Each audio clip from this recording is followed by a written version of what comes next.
Most of the Nightfarers reach the Round Table Hold having lost something of themselves. Memories become clouded. The truth of who they are and why they've come to this place can be obscured by the night. Those with something to consistently remind them have an easier time staying on track, like the Iron Eye with his letters from Isolde, or the Raider with the White Horn's armor. But this is not the case for everyone. The Revenant recalls little to nothing of her past until she actively explores it, and both the Wilder and Duchess lose their familial bonds until something jogs their memories. This is all to say there is one Nightfarer who retains more than any other. She has intimate knowledge of the night itself, as well as dark magics she conjured long ago. The Recluse seems to retain more of her past than any other Nightfarer, and it may just be because the night would not exist without her. Thank you for joining us as we explore the history of the matron of the Round Table, the Recluse. If this is your first time finding the channel, thanks for sitting down with us today. And if you're a long-time subscriber, welcome back. If you have any questions about today's topic, or your own interpretations of the Recluse's actions, let us know in the comments. With duos now live and creating a great experience for the Nightreign community, I strongly suggest you check out our Discord, where we're building an active group of players so you never have to queue up with randos. If you enjoy our content, please consider subscribing, but no pressure. Your viewership is always more than enough for us. With that said, it's time to explore the Recluse and her ties to the night. Though my fellows call me by the name of Recluse, mine origin is one of many, a witch of the deep woods. From mine seclusion amongst the trees, cause did I have to journey forth to Limveld. For I had mind to search for a certain something coiled in shadow. The Recluse hails from the deep woods, where a coven of witches learns the ways of magic. If we've played the Wilder's questline, we know that the cutting-gifted tribe bestowed branches to the deep woods, most likely meaning they propagated their people there in order to help avert the night they foretold. This is one reason why the Recluse would feel a pull toward the Round Table Hold. However, she has a clear purpose in mind outside the destruction of the Nightlord, and her journal is not shy about sharing what that purpose is. I search for, yes, my beloved infant. If I am to find it, I must recognize the signs that shall point the way. First, I aim to approach the menial. The beloved infant, the being that I, as a witch, birthed. It was never a true name bequeathed, though with a certain mirth we spoke of it as the Gnawling. Following a trail of ancient magic, its whereabouts are approximately known. It remaineth somewhere in Limveld, I am sure. I seek a shard of night, that the babe's connection to the night might be ascertained. This beloved infant is the reason the Recluse is here, and her quest is built around finding that which she once lost. To that end, she speaks with the Iron Menial, sharing just enough information so as to elicit his aid, without telling him the whole truth of her knowledge or intentions. Champion, if I may, it is no easy topic to broach, but you seem to show little enthusiasm for slaying the Nightlord. You are difficult to read, to say the least. One might think you were planning an indiscretion. Most likely my imagination at play, but it nags at me nevertheless. And so, there is something I wish to ask of you. I would like you to go and vanquish some enemies, ones tainted by night, and be sure to bring evidence of the deed. If you wouldn't mind, of course. The menial seems to think that the Recluse is planning some kind of betrayal, as she shows no enthusiasm for defeating the Nightlord. The task given to her is not an easy one, as enemies infected by the night are indeed powerful. But she's able to defeat one nevertheless and obtain a night shard. A crystallized form of the power of night. Though translucent, there is a shadow-like patterning, seemingly the traces of something eating away at it. The reach of the night is limitless, its potential immeasurable, its touch indiscriminate, affecting any and all things. Whether one fears the night or welcomes it depends upon the manner of contact. The breath of the night rises and falls within this shard, ready to answer that which seeks to touch it. This is an interesting description of an item related to the night, as there seems to be an indication that the night does not act out of malevolence, it simply is. After bringing the shard back to the Iron Menial, she seems to have gained his trust. You've returned. Were you successful? Yes, I see. That's settled then. Thank you for cooperating. There is no question that you are sincerely allied with us in our common cause. My apologies for doubting you. If by your generosity I might resume my... No. I will redouble my efforts to be of service to you. By all means, don't hesitate to set me to any task. Please, tell me how to help. You're looking for someone close to you. Yes, of course, I will assist in whatever capacity I am able. What shall I do first? Oh, I had no idea this would help guide our search. I'll look after it for you. Had you foreseen this all along? You have humbled me. I shall begin forthwith, though I warn you, it may take some time. The recluse seems comfortable sharing her goal with her new doll-like companion, and in doing so, he sees that she planned for this outcome from the beginning. He will need time to bring her any information as it relates to the Shard of Night, which gives the recluse a moment to reflect.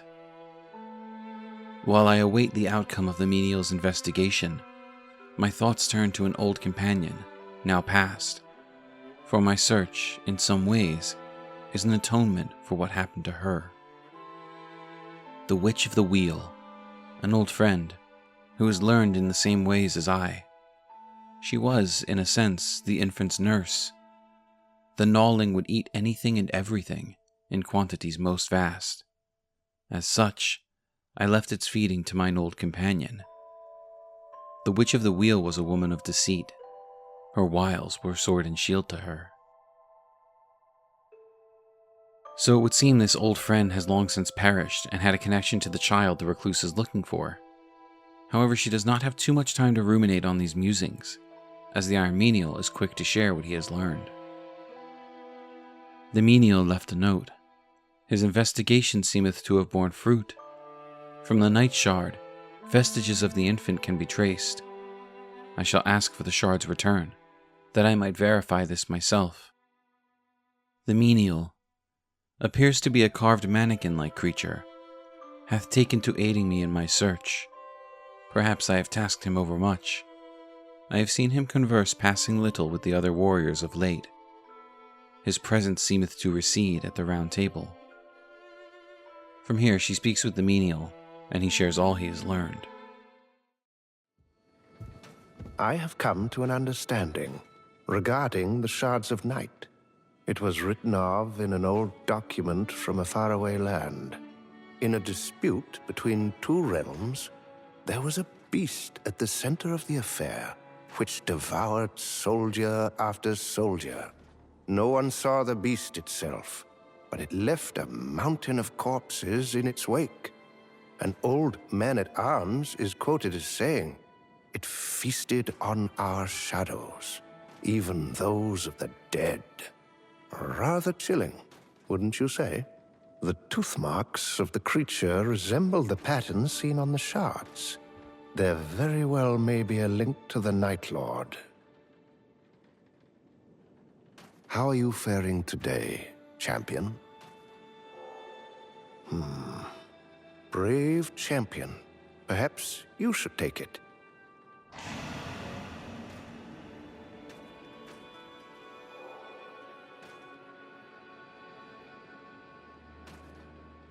How are you faring today, champion? My only hope was that I might play some role in fulfilling the Round Table's destiny, and it is you who made it possible. Thank you. After taking back the shard, the recluse is able to feel a pulse from within. This pulse led her to a bed where the cries of her child could be heard, and she received the vestige of the night. Brave champion. There you are. You must tell me, what was the engraving? I see. There's some manner of incantation. I shall look into the matter. A moment, please. A clear sign of the Nightlord's presence, in the form of a terribly tattered rag, burned and worn down over a span of time untold. The hint of an impression once made by the engraving of an old sealing stone can be seen, but is no longer legible. The menial asked about an engraving, but how did he know there was one before setting eyes upon it? The Iron Menial has been acting strangely, but that was a problem for another time. The recluse needed to record her findings on the vestige. Using the night shard, I found a vestige connected to the infant. Here is all I have learned thus far. The vestige of night. Teeth marks found in the night shard, alongside the vestige of night found embedded in the round table hold. Both seem to radiate an ancient magic which I myself imbued. I am certain, after mine infant disappeared itself that day, it must have had an audience with the Nightlord. It ravened as if its appetite knew no bound. It would devour shadows of any stripe. The Nightlord's own shade surely seemed irresistible to it. What must have become of my creature after it did feast?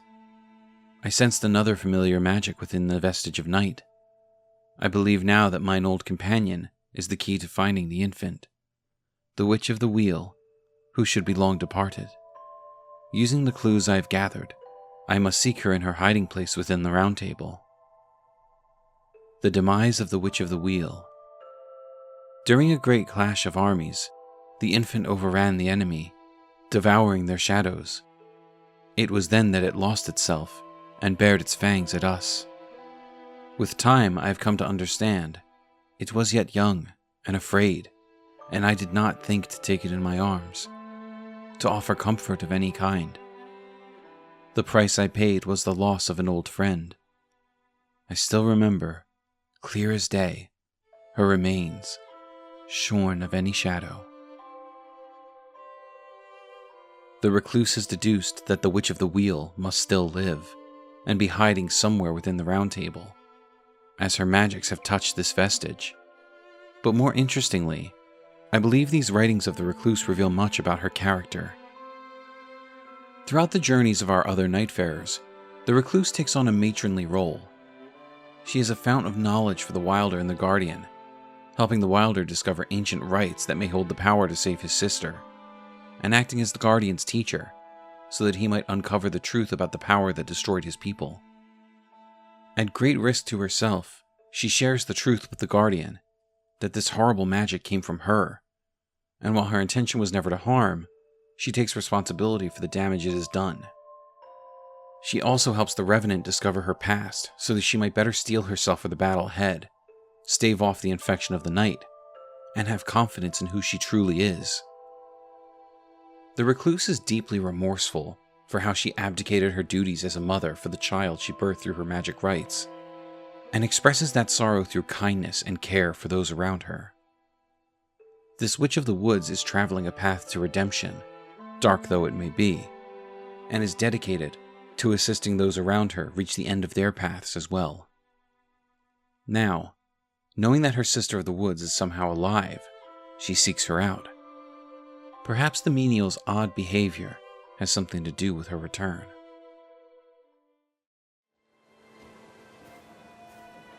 Even the hallowed sparring grounds require a little sprucing up from time to time. I'm pleased to see that everyone's making use of them. Even the hallowed sparring grounds require a little sprucing up from time to time. I'm pleased to see that everyone's making use of them. Please, desist. What is the matter? Kind champion.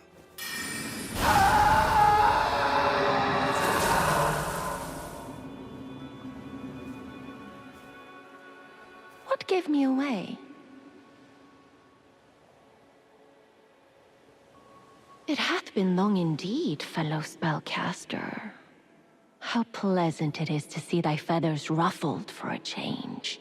Understandable, though, as thou sawest me battle-slain and buried. The Nightlord saw fit to return me to life. Now, we're reunited. Perhaps we ought take this chance to speak. Pray speak thy mind. Rememberest thou not? The monster to which thou gavest rise, the devourer of shadow, the weapon unleashed by thee upon the world entire. I was subsumed by the infant, but clung to life in this form, granted now the chance to act upon mine own desires. As events conspired, neither of us should have survived. Yet thou still drawest breath. While I? Why? In what measure did I not stand equal to thee? Yet, unlike thee, ever heedless, free of spirit, I am the one who will succeed. I hope thou takest my meaning, fellow spellcaster. Cease thy foolish conduct, following in the Nightlord's very steps. Indeed. How should I put this? Canst thou thine own child slay? The Witch of the Wheel walks amongst the Nightfarers, and she is convinced the Recluse is trying to slay the child they brought into the world together. She now works for the Nightlord, who has granted her life, and wishes to protect him. All this is of little concern to the Recluse, as she knows her true goal. She simply wishes to know what her sister has done with the Iron Menial. If thou seekest the mechanical menial, I merely needed his momentary silence. Take a good look inside the mausoleum.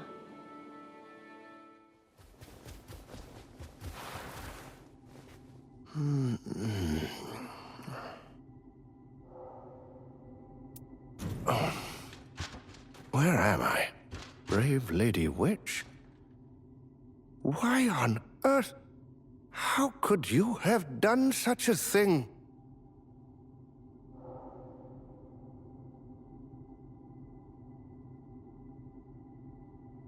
Oh, my apologies.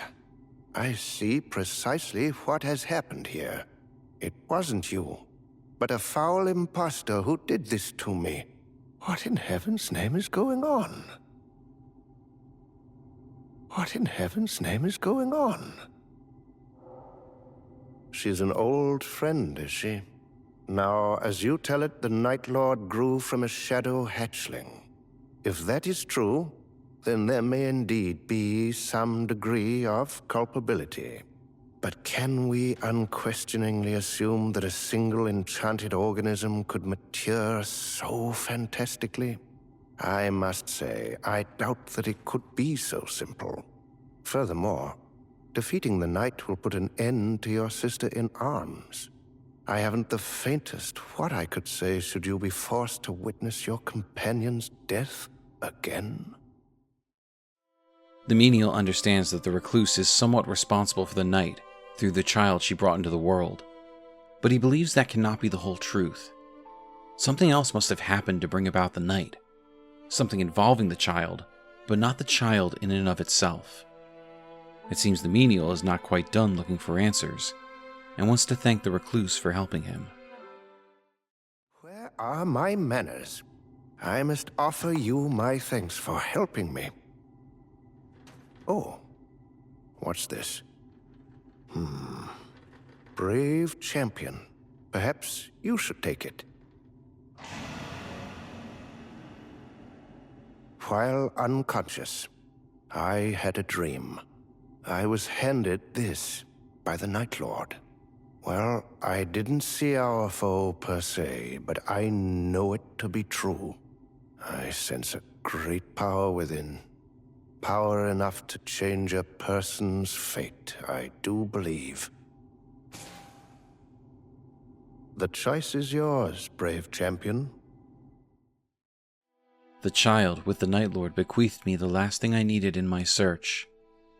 Bone-like shard. The infant's voice can be heard when softly touching the stone. Please, have patience. I shall come for thee, I swear. This bone-like shard was bestowed upon the menial by the Nightlord himself, and its description raises many questions. A disturbing stone with a distinct lifelessness. The bone of an outer god with the power to expunge divine essence, but that can also be destroyed by the same essence. The choice was left to the witch, as per the wishes of the one who bestowed it. There is a theory about this shard I believe needs to be addressed at this point. I'm not sure if this is where it originated, but there is a Reddit thread by Tuspin that shows the bone-like shard and the ground of the arena in which we fight the Nightlords together, and there are very clear parallels. If this bone-like shard is truly the bone of an outer god, this could mean the entire arena we fight on when facing the Nightlords is either its corpse or its physical form manifested.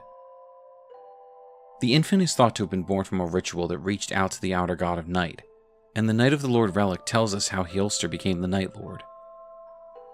The knight belonging to Hjolster left upon its defeat. The country lay in ruin. The man who once was knight had challenged the hero, but he too was no match. He fell, just another body in a great pile. But eventually he awoke, crawling out from underneath the others. Though he had failed to protect anything or anyone, he yet lived. And so he cursed the world. It was the dead of night, and from the sky poured down a great rain. Perhaps this battle with a hero was merely a backdrop to a larger battle, one in which the gnawling lost control, just as the Recluse remembered.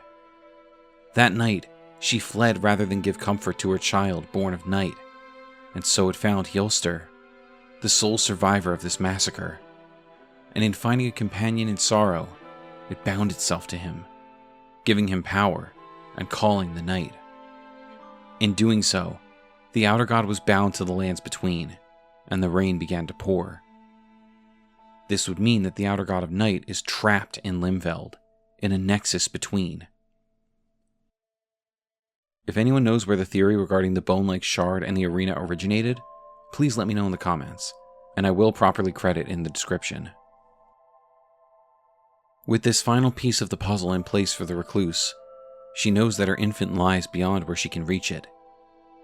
The only way to save the child and undo the wrong she had done would be to face Hjolster and reach the round table beyond the night. She fights alongside her fellow Nightfarers, her newfound family that she's taken so much responsibility for, and defeats the Nightlord, granting her access to exactly where she needs to be. She need only follow the cries to finally embrace her child.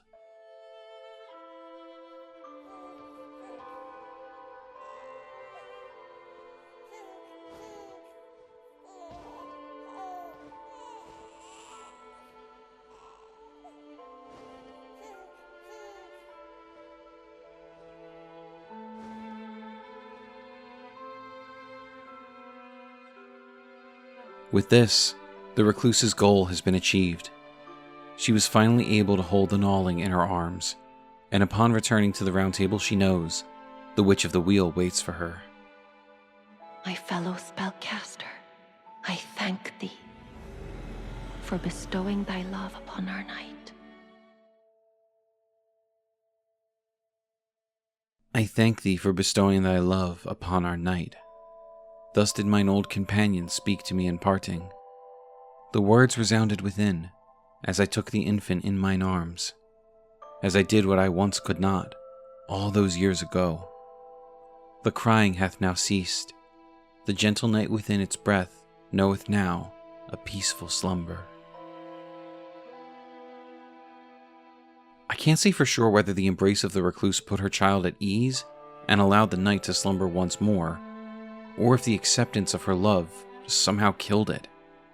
This is left ambiguous, and I believe that was intentional. However, in the end, reaching the child and finally showing it the love she never could due to her fears of its overwhelming power, is certainly, in my opinion, one of the better endings to Elden Ring Nightreign. In fact, I believe that while there can be multiple endings to the story of Nightreign, the Recluse's acceptance of her child is a necessary piece in truly ending the night. The child and Heolster were bound to each other, and I don't believe it makes sense for the primordial Nightlord's rune to truly banish the night if the issue with the child is not resolved. So this is the Recluse's place in the story of Elden Ring Nightreign, a mother set to resolve her mistakes and provide comfort to the child she abandoned long ago, and in doing so, setting right the dark world she had a hand in creating. Thank you for joining me as I explore the story of the Recluse and her place in the lore of Elden Ring Nightreign. Do you believe the Recluse truly cared for her fellow Nightfarers, or did she see them as a means to an end, so that she could achieve her goals? How long was the Witch of the Wheel pretending to be the Iron Menial, and does this time overlap with any other Nightfarer's quests? What exactly is the child the Recluse summoned that feasted on shadows? Let us know your thoughts and theories in the comments. Watch that button light up as I say like this video, and if you think we've earned it, please subscribe and hit the bell so you never miss out on any of our lore dives. We look forward to seeing you again for more Elden lore.